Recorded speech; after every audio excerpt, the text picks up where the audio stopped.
E O que é esse Projeto Prometheus? Projeto Prometheus, tá? No livro de 69.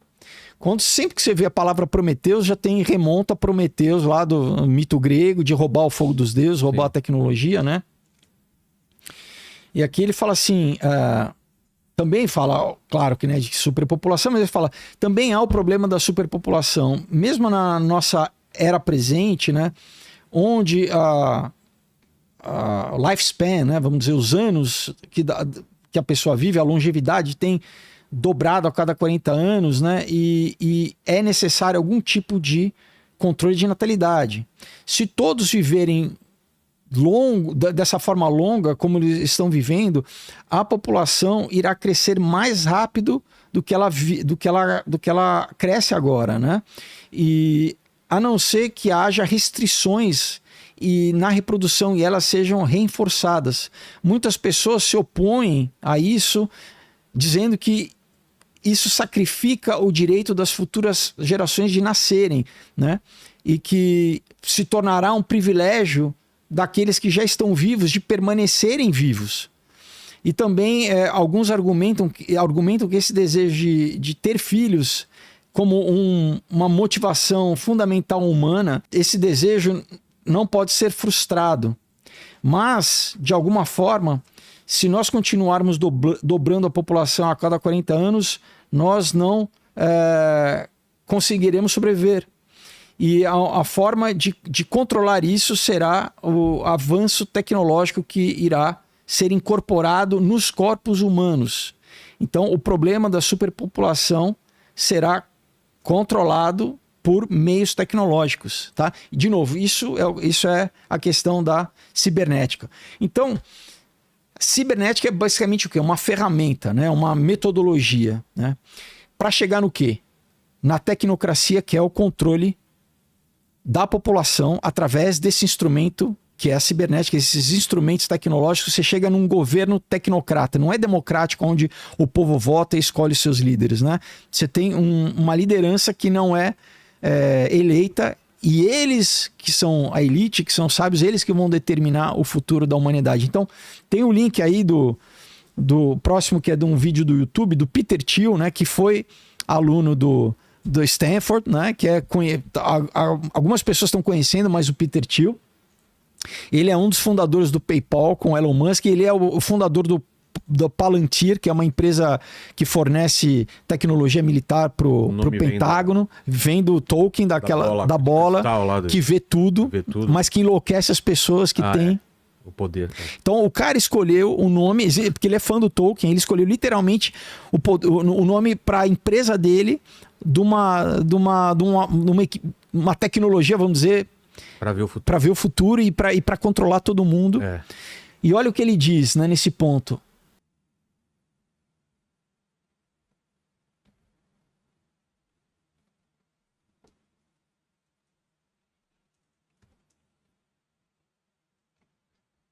Tem uma palestra dele em 2010, se eu não me engano. 2010.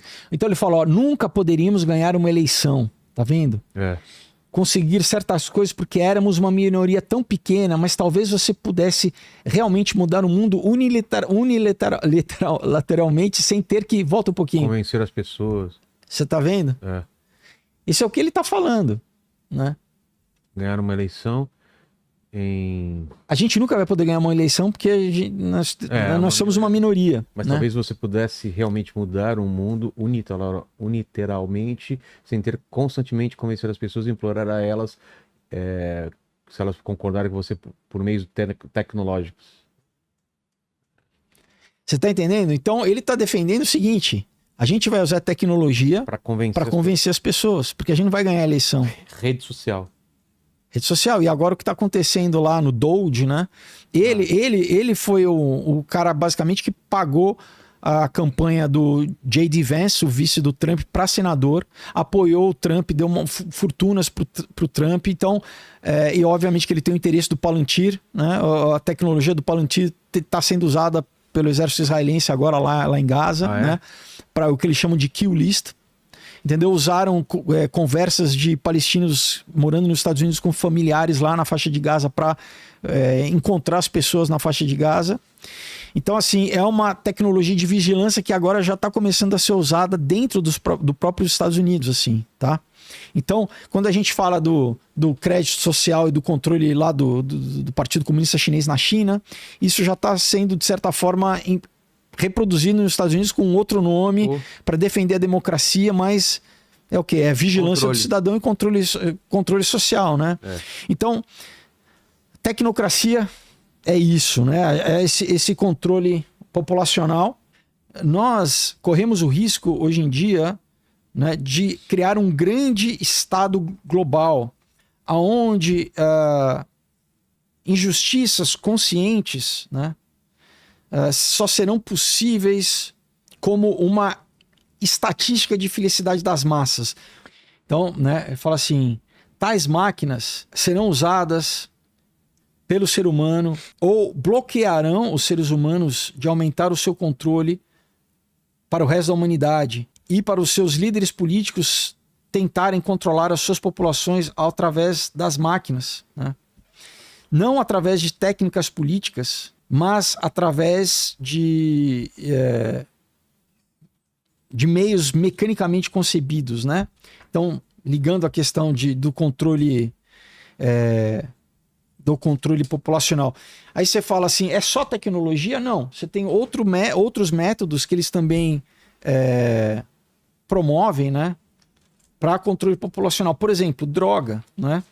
Então, recentemente você viu o Noah Yuval Harari falar que quando todas as profissões terminarem por causa dos algoritmos, né, o que vai fazer com essa população ociosa? Ele fala, vamos dar droga e videogame. Né? E isso lembra muito do livro Admirável Mundo Novo, onde o Aldous Huxley falava que essa sociedade do futuro iria viver dopada à base de uma droga que ele chama de soma, né? Tem um filme também com Fim dos Tempos, talvez, não sei, é um filme que é na virada do milênio, que fala sobre isso. As pessoas também ficam num mundo virtual em vez de drogado, em vez de viver a realidade. Ele fala assim, há uma sugestão forte, né, de um completo controle da sociedade através de agentes químicos que podem ser usados para controlar a mente na maioria das atividades. E isso está à nossa disposição para serem usadas sabiamente ou não sabiamente, né? E isso aumentará a capacidade de controle dos seres humanos. Tá? Então, e é o que ele fala aqui, que o Aldous Huxley chamava da revolução final.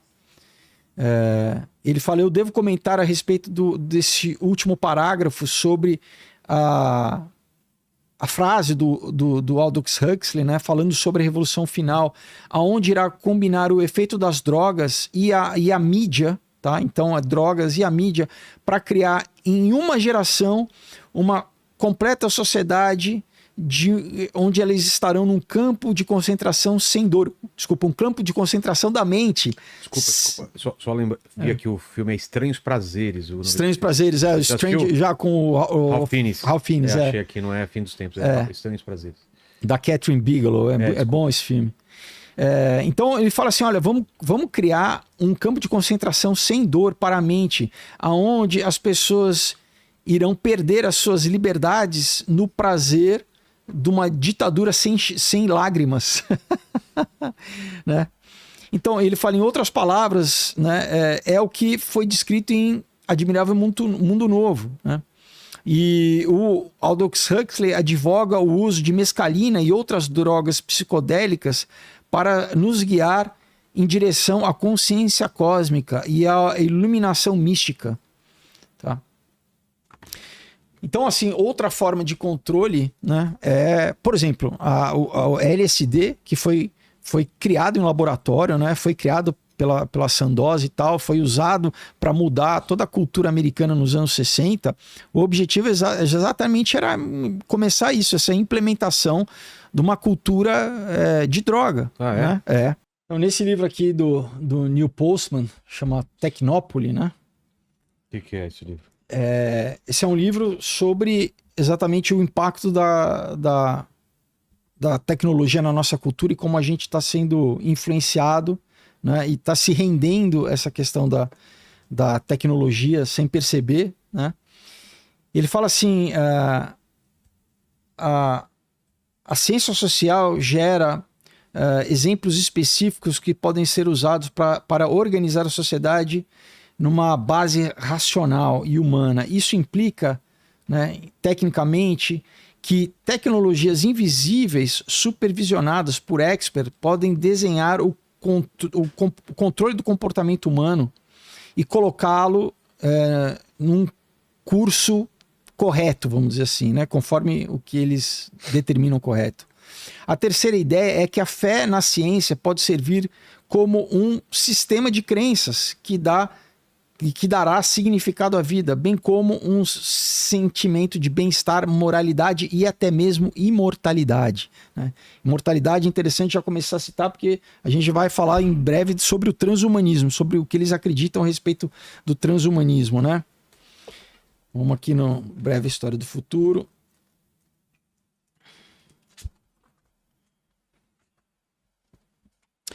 Então ele fala assim, um banco central garantirá a estabilidade das principais moedas, depois gerará uma moeda única, que excluirá da comunidade financeira internacional toda instituição que permita lavar o dinheiro, né?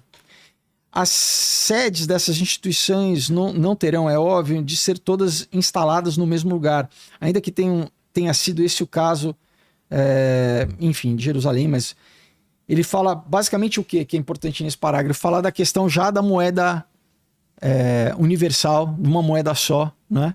Que isso faz parte da tecnocracia, de você controlar a população através do seu consumo, né? Através do que você ganha, do que você gasta. Então, isso é uma das bases, né, da tecnocracia. Nós poderemos, né, através de uma nova organização mundial científica, suplantar as velhas instituições como a Royal Society, por exemplo. Então, nós vamos usar a tecnologia para suplantar as universidades e, inclusive, a parte religiosa, né? Eles sempre falam que a gente vai ter que trazer um novo paradigma religioso também, porque, de novo, o conceito judaico-cristão sempre traz uma identidade pessoal e uma liberdade de você empreender, de você falar, não, eu sou um indivíduo, né? Eu não sou mais um só no coletivo. E basicamente é contra esse controle tecnológico, onde você tá numa gaiola eletrônica, né? Preso. E aí a gente entra na questão do transhumanismo satânico, o futuro da razão, né? O que é isso? É um artigo? É um artigo falando sobre como o transhumanismo ele está intelectualmente, filosoficamente ligado ao que se conhecia como satanismo. É uma nova versão do satanismo? É uma nova versão com outros nomes, assim, né? Porque... qual é a semelhança? A semelhança é que fala assim, não, a gente vai tomar controle da evolução humana e nós vamos nos tornar deuses, nós vamos nos tornar imortais. É a mesma oferta que foi feita para Eva Exato, no paraíso. exato. Coma dessa fruta e você vai se tornar como Deus. Exato. Vai virar Deus. Exato. Ou da Torre de Babel. Exato. Toda vez que a gente tentou fazer isso, não deu muito certo, né? Então, só que você tem que acreditar né? E aqui, por exemplo, ele fala, né, o Weiner, assim, nós temos modificado o nosso meio ambiente tão radicalmente que agora nós devemos modificar nós mesmos em ordem de existir nesse novo meio ambiente, tá? Então, você vê, né? É interessante que nesse livro que ele fala sobre cibernética, ele mesmo defende já o transhumanismo, que fala assim, né, o homem está mudando o meio ambiente, então a gente tem que mudar a nossa própria natureza para agora a gente conseguir viver nesse novo meio ambiente, né? O renomado biólogo Sir Julian Huxley notou uma geração atrás que a qualidade da população humana não é muito alta e está começando a se deteriorar e por isso ela deve ser melhorada. A deterioração é graças a defeitos genéticos que se não fosse a medicina, morreriam, mas eles são mantidos vivos. Então, também está defendendo já essa ideia de que a gente tem que interferir, né? Não usar a medicina para, vamos dizer, preservar essas pessoas que, se não fossem a tecnologia, iriam morrer. Né? E fala, as possibilidades da transformação humana através de manipulação genética estão cada vez mais se aproximando do cenário ciborgue. Uma medida eugênica chamada eutelegênesis é primeiramente sugerida na União Soviética através de um cientista, o Seberovsky, e depois nos Estados Unidos, e propõe que o esperma do homem seja julgado superior ou inferior, e se for julgado superior, será artificialmente inseminado. Portanto, aumentará a frequência de genes desejados vamos dizer, no gene pool, né? Vamos dizer, na coletividade genética da raça, né? Os bancos de esperma já existem, né? Os bancos de ovos devem ser estabelecidos também. Em uma recente e controversa fala, né, de ganhadores do Prêmio Nobel, onde eles ofereceram o seu esperma de graça, por uma verba, por um preço, para mulheres que queiram inseminar esses espermas, né, para melhoria da raça. E ele fala, e as possibilidades da engenharia genética vão ainda mais, né? Conforme nós ganhamos mais conhecimento a respeito do código genético, mexer diretamente com os genes pode adicionar ou subtrair instruções na célula. Muitos biólogos acreditam que a inteligência, a memória e a capacidade física de autorreparação do corpo pode ser melhorada. Engenheiros genéticos poderão aumentar a longevidade e colocar mais funções corpóreas debaixo de um controle consciente somente obtido através da tecnologia.